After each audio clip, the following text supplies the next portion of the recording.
This jig right here is one of my favorites. Plain white head, white marabou, root beer Chanel, a little bit of red flash in there.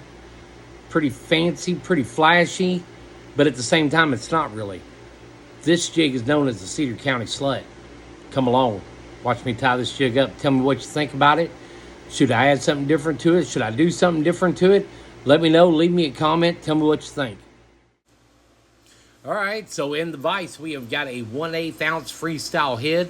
We're going to be putting 210 flat wax denier on it as our thread. We're going to be using ultra thread this time. We're going to wrap it just like we always do. Going to cut that tag end off of it. We're going to be getting out some marabou on this one. And this marabou went all over the place. As I'm trying to straighten it out right here, it is shredding. There's pieces floating all over the place, but I'm looking for the good sharp points that I like to have when I tie marabou. Blood quill marabou, I believe is the brand. I don't know if that's like this specific type that has those good sharp points in the tails, but that's what I look for. Blood quill marabou. And like I said, that might not be the exact perfect name for it, but you can see how it had all those perfect little sharp points. I like that.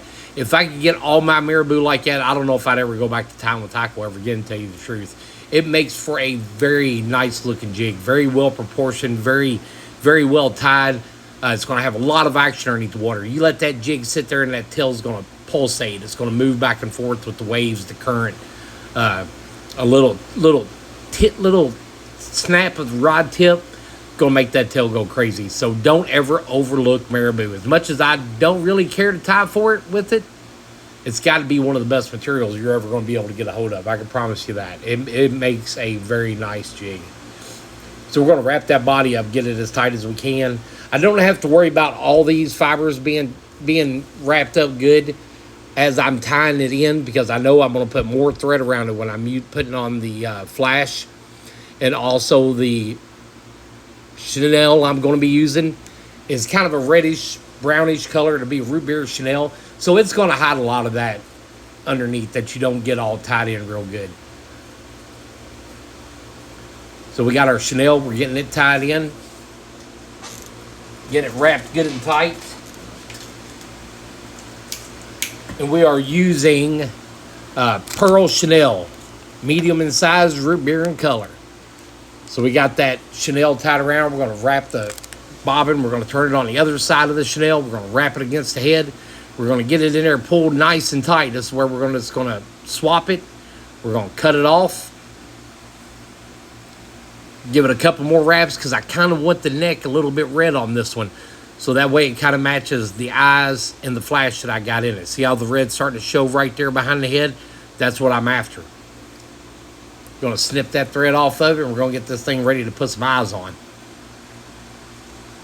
We're going to be using red eyes anymore. I use mainly red and silver. Those are the two eyes that I try to do in my jigs almost all the time. They're the easiest ones to get a hold of, and they look good. So we're going to get them on there. We're going to squeeze them a little bit. We're going to make them nice and tight against that head. Make sure they got a good bite on it. And we're going to take our UV resin. We're going to coat over top of it. This is a light cure UV resin. We're going to give it a good, pretty thick brush. We're going to get it on there pretty thick.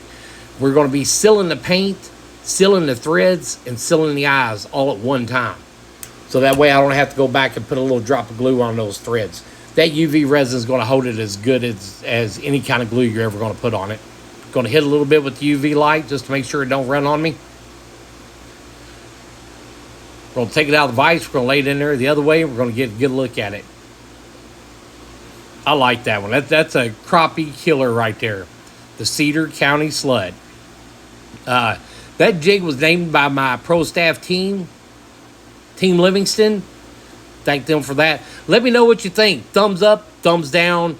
If you haven't yet, like, share, subscribe. Thank you guys for watching. I appreciate it.